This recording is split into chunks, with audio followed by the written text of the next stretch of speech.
Là, on rentre dans une période où on doit, en quelque sorte, enfourcher le tigre. Merci à tous ceux qui ont formulé des encouragements au gouvernement. Il en a bien besoin. À votre décharge, le président de la République ne vous aide pas. Ce n'est pas une exonération totale de responsabilité pénale. Pour l'adoption 81 contre 89, le Sénat n'a pas adopté. Robinson, quand le naufrage est là, il ne se prend pas les mains dans la tête en essayant de faire une grande théorie du naufrage. Le président de la République qui multiplie les interventions télévisées et s'enivre de sa propre parole. On en parle tout de suite dans le numéro 76 du Petit Coup de Bourbon, bientôt déconfiné.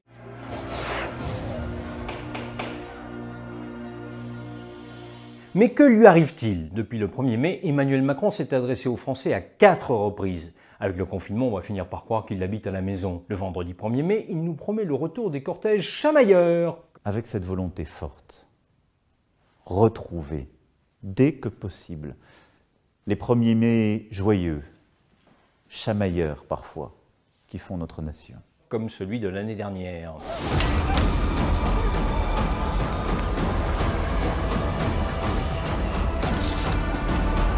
Le lundi 4 mai, il tient un point de presse au pied de l'escalier de l'Élysée pour présenter la première étape du déconfinement. Le lendemain, il visite une école élémentaire à Poissy. Et hier encore, il s'adresse au monde de la culture dans un état d'exaltation que lui envierait même Jean-Claude Van Damme pour les plus anciens. Il faut vivre la vie au jour le jour, à la seconde. Ou le rappeur Lorenzo pour les plus jeunes. En vrai, je vous déteste. Lorenzo, c'est mon fils qui me l'a fait découvrir. Exactement. On doit en faire un été apprenant et culturel. Robinson, quand le naufrage est là, il ne se prend pas les mains dans la tête en essayant de faire une grande théorie du naufrage. Sinon, d'ailleurs, nous n'aurions jamais écrit le récit de ces miracles. Il prend d'abord du jambon, du fromage, mais il a en lui cette capacité à réinventer une histoire unique. Emmanuel Macron est même allé jusqu'à faire un clin d'œil à un théoricien du fascisme, l'italien Julius Evola. Là, on rentre dans une période où on doit, en quelque sorte, enfourcher le tigre. Et donc le domestiquer. Il ne va pas disparaître, le tigre, il sera là. Et la peur sera là dans la société. Elle ne va pas disparaître. Mais le seul moyen qu'il ne nous dévore pas, c'est de l'enfourcher. L'expression « enfourcher le tigre », qui intrigue tant, renvoie à ce livre paru en 1961, « Chevaucher le tigre », le livre de chevet de l'extrême droite mystique. Et voilà, lui-même féru d'ésotérisme, il célèbre les hommes que l'épreuve transcende, des guerriers détachés du monde qui s'accomplissent tandis que les autres, les faibles, succombent. Toute ressemblance avec un locataire de l'Élysée serait fortuite, bien sûr. Quoi qu'il en soit, occuper la scène est devenu une obsession pour Emmanuel Macron, quitte à flinguer tous ceux qui lui font de l'ombre, à commencer, bien sûr, par Édouard Philippe. Le 28 avril, voilà ce que déclarait le Premier ministre. Nous sentons que l'arrêt prolongé de la production de pans entiers de notre économie, que la perturbation durable de la scolarisation d'un grand nombre d'enfants et d'adolescents, que l'interruption des investissements publics ou privés, que la fermeture prolongée des frontières, que l'extrême limitation de la liberté d'aller et venir, de se réunir, de rendre visite à ses proches, à ses parents, présenterait pour le pays non pas seulement l'inconvénient pénible du confinement, mais en vérité celui bien plus terrible du risque de l'écroulement. Fort logiquement, ce mardi, à l'école élémentaire de Poissy, les deux consoeurs qui s'entretiennent avec le président lui posent la question.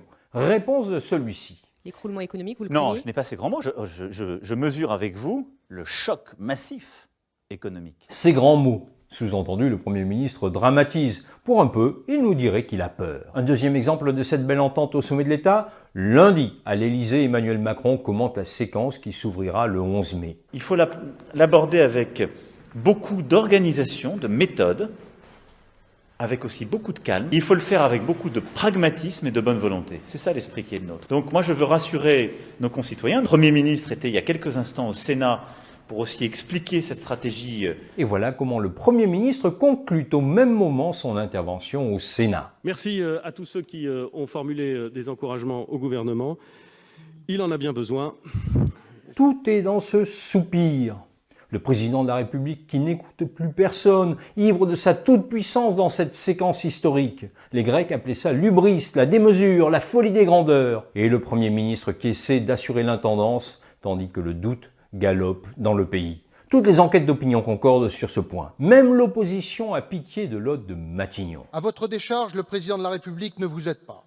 Au contraire, par ses prises de position pour le moins évolutives, il vous affaiblit à chacune de ses interventions. Oui, vraiment, Édouard Philippe est à la peine. Plus personne ne lui fait confiance parce que plus personne ne fait confiance au chef de l'État.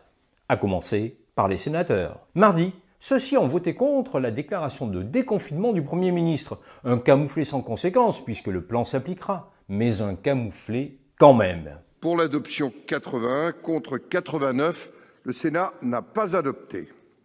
Je vais suspendre la séance. Dans leur élan, les sénateurs ont également détricoté le projet de loi prorogeant l'état d'urgence sanitaire qu'ils devaient examiner ce même jour. D'abord en ramenant son terme au 10 juillet. Le gouvernement voulait le prolonger jusqu'au 23 juillet. Ensuite, en encadrant très strictement le dispositif de tracing, le traçage en bon français, des chaînes de contamination par les futures brigades sanitaires. Et puis, cerise sur le gâteau, les sénateurs ont renforcé la protection juridique des maires. En effet, 316 d'entre eux, élus en Île-de-France, ont signé une lettre ouverte réclamant que la réouverture des écoles soit repoussée. Ils craignent d'être tenus pour responsables en cas de catastrophe sanitaire. Les sénateurs, il ne faut pas l'oublier, sont élus pour l'essentiel par les conseillers municipaux. C'est dire s'ils sont sensibles aux préoccupations des maires. Ils ont donc voté un article protégeant ces derniers des poursuites pénales que l'application des consignes de l'exécutif pourrait entraîner, contre l'avis du gouvernement. Ce n'est pas une exonération totale de responsabilité pénale, mais c'est éviter que le juge pénal puisse trouver, par l'application de la loi actuelle, le moyen d'attraire la responsabilité pénale, par exemple d'un maire qui, du fait de la politique du gouvernement, aurait pris un risque. Attraire, ça veut dire traîner quelqu'un devant la justice. Le message est clair. Vous nous dites que vous voulez rouvrir les écoles ? Très bien. Mais on ne portera pas le chapeau à votre place. Et puis cette semaine, comme chaque semaine depuis 2 mois et demi, on a parlé des masques. Comment pourrait-il en aller autrement ? Le 29 avril, les enseignes de la grande distribution ont annoncé qu'elles vendraient des masques à partir du 4 mai. Des masques en tissu grand public, mais aussi des masques chirurgicaux. Émotion légitime des personnels de santé en apprenant la nouvelle. Le lendemain, 7 ordres de professionnels de la santé publient un communiqué ravageur. Toute guerre à ses profiteurs. Comment s'expliquer que nos soignants n'aient pas pu être dotés de masques quand on annonce à grand renfort de communication tapageuse des chiffres sidérants de masques vendus au public par certains circuits de distribution ?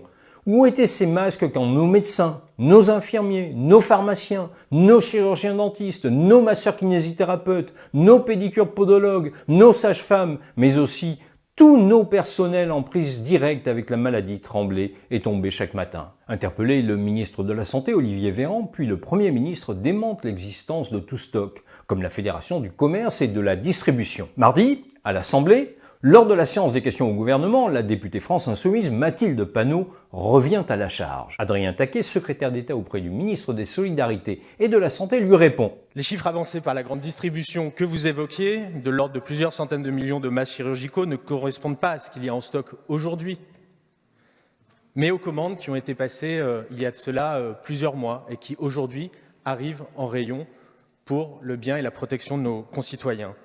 Les entreprises privées, comme les collectivités locales d'ailleurs, dont je salue ici le travail, ont le droit d'importer des masques de type chirurgical depuis le 21 mars dernier.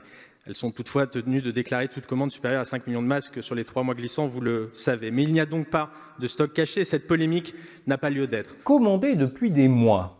Tiens, cette affirmation est surprenante. Si les grandes enseignes peuvent importer des masques depuis le 21 mars, l'autorisation de les vendre, en revanche, n'a été accordée que le 24 avril. Comment la grande distribution aurait-elle pu savoir, il y a des mois, c'est ce que nous dit Adrien Taquet, qu'elle serait autorisée à vendre des masques ?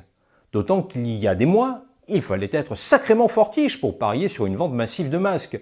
La communication du gouvernement, c'était ça. Les Français ne pourront pas acheter de masques dans les pharmacies parce que ce n'est pas nécessaire quand on n'est pas malade. On est principalement contaminé par gouttelettes. C'est la raison pour laquelle les autorités sanitaires considèrent qu'il n'y a pas lieu de porter en continu et en population générale un masque de protection. Alors quelqu'un ment dans cette affaire, ou bien Adrien Taquet, ou bien les enseignes de la grande distribution. Le 11 mai, c'est dans 4 jours. Mais le déconfinement a déjà fait sa première victime. La députée du Bas-Rhin, Martine Vonner, a été exclue hier matin du groupe parlementaire de La République En Marche. Son crime ? Avoir voté contre le plan de déconfinement du gouvernement le 28 avril. Du coup, Martine Vonner s'apprête à quitter le mouvement. Avec cette exclusion, le groupe de La République En Marche ne compte plus que 296 députés, y compris les apparentés. La majorité absolue à l'Assemblée nationale est à 289 voix. Dans l'une de ses récentes interventions, le président de la République appelait les Français à se réinventer. Visiblement, ses propres troupes sont loin du compte. Le jour d'après, pour eux, c'est le retour de l'Inquisition.